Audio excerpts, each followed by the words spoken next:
Areho si Sandara ang aking makeup artist simula noon hanggang ngayon. Ang photoshoot na areho ay para sa Village People. So ako po, napatapat sa akin ay let's start, let's work! Areho ang Team Josa mahirap version. So kami na lamang ho ang nag-photoshoot.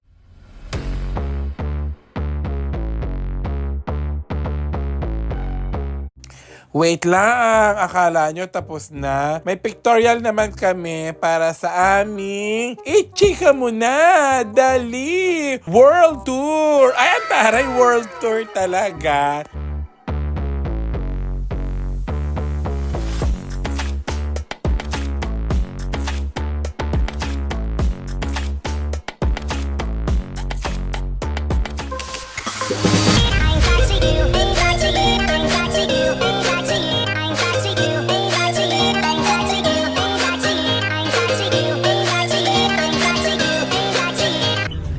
Hi guys! I'm back! I'm bakla. Pupunta po ako sa bayan ngayon at ako po ay magpapamanicure. Sa totoo lang po, hindi ako mahilig magpamanicure ng may mga design. Gawa ng ipinagmamalaki ko po ang aking kuko. Tingnan nyo naman. Kung saan may kita nyo ang lupang sinilangan. Tunay naman ho sinasabi nila na kadumi daw ng aking kuko lagi. Maglulupa daw talaga ako. And I'm proud of that. Ay, ginagamit ko ang charger. Class, alam mo, nagbablog ako. Abala ka. Galos ka rin talaga. Ano, gusto mo lagi nasasama ka sa mga videos ko. Marami hong gusto mag-sponsor sa akin ng kuko. Kahit sa mga make-up. Naku po, ang daming gustong ako ay make-up pa. Dahil, alam nyo gaho, pag mini-make-upan ako, ay nako, hindi nyo ako makikilala sa sobrang ganda. Kaya yun ang like kong advice sa mga kababaihang kabaklaan. Huwag kayo lagi naka-make-up. Dahil pag kayo ay araw-araw kayong ganyan, hindi na kayo naganda. Ganun nyo ako, nagdadaling minsan lang magpa-makeup. Kaya pag na-makeup pa na, inadjust ko po. Kabahan na mga girlfriend ninyo, mga asawa ninyo. Ayoko nang magsalita talaga, ayoko nang Ayan, ang aking makeup artist na nape-pressure sa akin ngayon. Dahil kailangan niya akong make-upan ng kakaiba. Para masama ang loob mo. Hindi naman nape-pressure lang, hindi nakatulog. Ang makeup artist. Kasi yung pang wedding, pang bridesmaid, pang ninang, bakit ayaw niya no? Alam niya, magaling po siyang mag-makeup ng mga bride, pageant. Pero this time, kailangan niya akong make-upan ng something. Anong tawag doon? Para mga drag queen, fashionable. Put some colors on her eyes. Ay, her. Ginamit ay her. That's why I'm trying my best to be the best. Ayusin mo naman. Alam ko may utang pa ako sa iyo last na nagpa-makeup ako. Pero binabayaran ko naman pautay-utay. Reklamo kayo, nagbabayad ako. Buti nga kayo binabayaran ko yung iba. Sabi ni ate, pwede na daw pagtaniman ng kamote ang aking kuko. Inaman. Ayan. LGBT color. Sa DMG. Diyos ko po, ngayon lang ako nakapaglagay na ring fake nails. Ganun pala kahira. Pag ako may nakitang garning mga kamay, ibig sabihin hindi naghuhugas ng pinggan. At kung mga babae naghuhugas ng mani. Sila na nga po yung Ano nga pala sa garning ang mga babae ito? At naghuhugas na kanila mga mani, Diyos ko po. Hindi rin pwede sa akin. Dahil ako laging naghuhugas ng pinggan. Nagbubungkal ng lupa, tutupi ng damit, nagmama. Hindi pwede sa akin ng mga habang kamay na akin. Gagamitin ko lang sa photoshoot.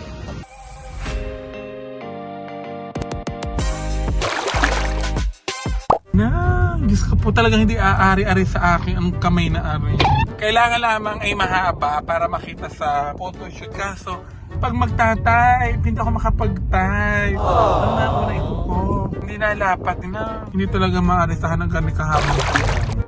Areho si Sandara ang aking makeup artist simula noon hanggang ngayon. Nagtataka ako din bakit gare? Ako naman ay nabayad. Nagbibigay naman ako, bakit hindi ako ginagamitan ng vanity chair? Laging silyang monoblock ang pinapagamit sa akin. Nabayad naman ako sa kanya. Mag-BFF ho talaga kami dahil pareho kaming bigo sa pag-ibig. Buruin niyo siya. Nagbigay na ng motor, tambutso. Sa lalaki, Diyos ko po, pero nakita niya, ibang kaangkas, ibang sinasakay. Hindi siya. Sabi ko, paano naman? Kataba mo, kabigat mo. Kaya siguro hindi ko ang inaangkat. Wag nang magreklamo.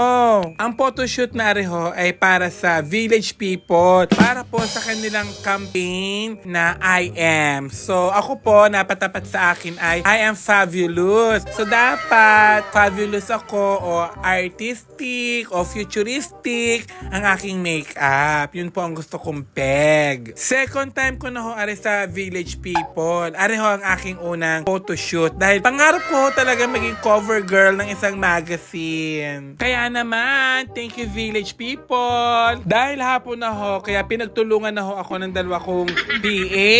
Ayan, ang isa nagme-makeup, ang isa naman nag-aayos ng aking damit. Are ho ang unang peg ng aking mukha. Ang ganda ko pero parang gusto kong palitan dahil, oo nga bakit pinalitan ko pa? Ikaganda ko na dini. Ang ganda ko baka dahil sa wig. Pero tingnan nyo naman, mukha na akong Barbie. Ang aking makeup artist, sobrang reklamador. Lagi nila nagre-reklamo na kapag daw ako mini-makeupan niya, ang bilis maubos ng kanyang lipstick. Napakasama ng ugali kay Inama.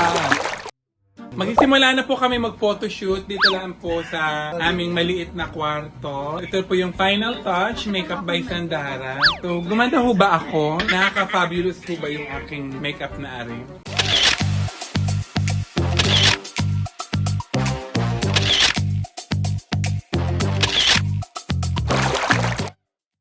Manap po kami ng ibang location ng aming photoshoot.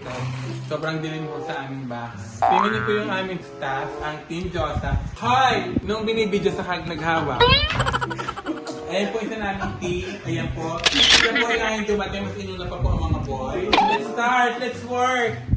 Areho ang Team Josa mahirap version. So kami na lamang ho ang nag-photoshoot, ang nag-photographer, ang naghawak ng ilaw. Dahil tipid version po ito. Dahil wala rin hong stylist. Ayan na ang electric fan. Dahil ang gusto ko yung nasa limpad ang aking buhok. Dahil ang dilim na ho sa aking kwarto, kaya kami lumipat. Kaya dini naman kami ng gulo at nag-aksaya ng kuryente.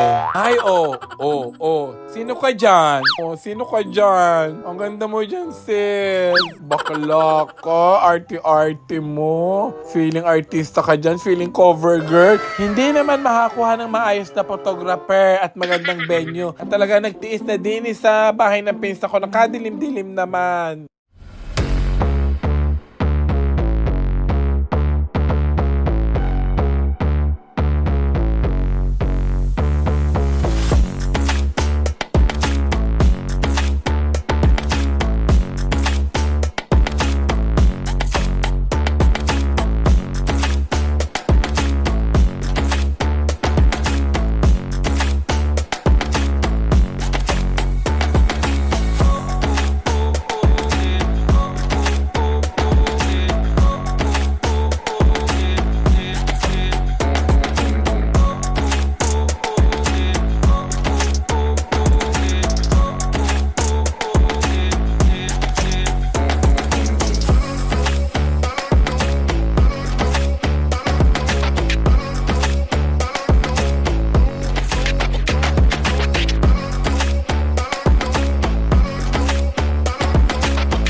That's for all, guys! Tapos din po ang aking photoshoot. Tatanggal po ako ng wig dahil hindi po talaga ako sanay mag-wig, yung maglagay ng pilik. Lalo na ho, are talagang, ngayon ko lang ho, are ginawa. At sobrang hirap po talaga, hindi ka makakagawa. Ang hirap mag-text, ang hirap mag-chat, gumamit ng cellphone, kahit mag-scroll dahil natusok po, are, ito yung nauuna. Kaya, hindi po talaga para sa akin itong mga ganitong kahabang kuko. Pero maganda naman siya. Sana po nagustuhan niyo po ang aking photoshoot. Bye! So, ari na ho ang kinalabsan. Ari ho ang inyong cover girl ng Village People. I am fabulous. Ang nakakaloka. Diyos ko po, hindi man lang nakita ang aking kuko. Hindi napili yung kita ang aking kuko. Ay ako'y nagpakapagod pa naman din eh. Wait lang, akala nyo tapos na? May pictorial naman kami para sa aming Ichika mo na, dali! World Tour! Ay, ang taray, World Tour talaga. Totoo naman ho, are, kami nag-pictorial para sa show namin sa Australia sa October 2. Kaya sa mga malalapit sa Sydney, Australia, punta po kayo ha. At saka are, ay para sa aming Ichika mo na, dali YouTube channel para may bago kaming picture. Alam nyo, basta ako ay make-upan, ako ay laging inaantok, kaya tingnan ninyo. O, tulog yan. Natutulog, natutulog. Si Josa, antok yan.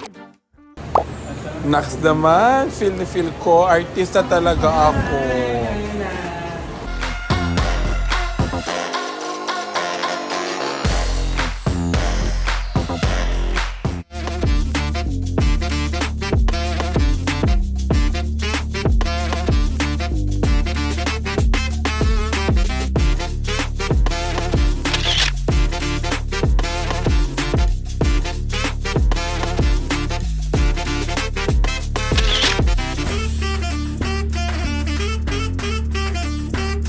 Kung kanina ay do-it-yourself lamang ang aming pictorial, kaya ay tinipid. Pero ngayon, aba, talaga naman nakaka-artist ang aking photoshoot. Merong malalaking ilaw, meron talagang sikat at magagaling na photographer. Kaya naman perfect ang aking kuha. Next naman, kagandang babae na rin. Kanino kagang anak at kaganda mo naman. Nakakatuwa ang batang ari.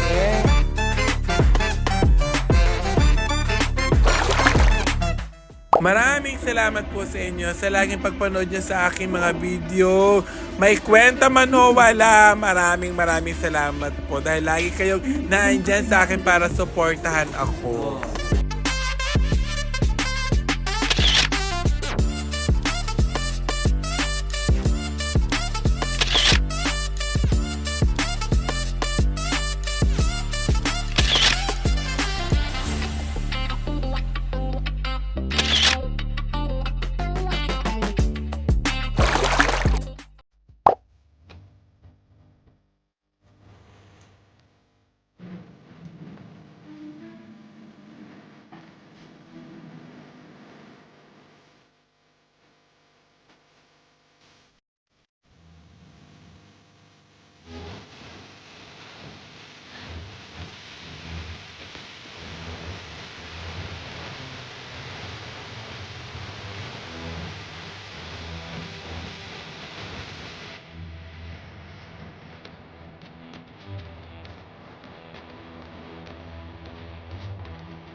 Yan, ganda na.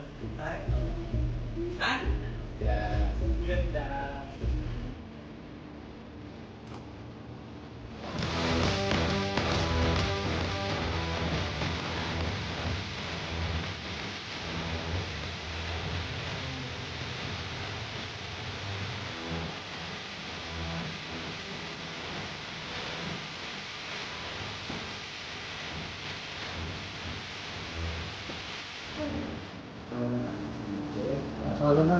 Oo, parang hindi nakasama sa walking, parang beauty lang siya. Parang beauty queen lang siya. Tapos tayo lahat distorted, no? Pero siya yung beauty queen.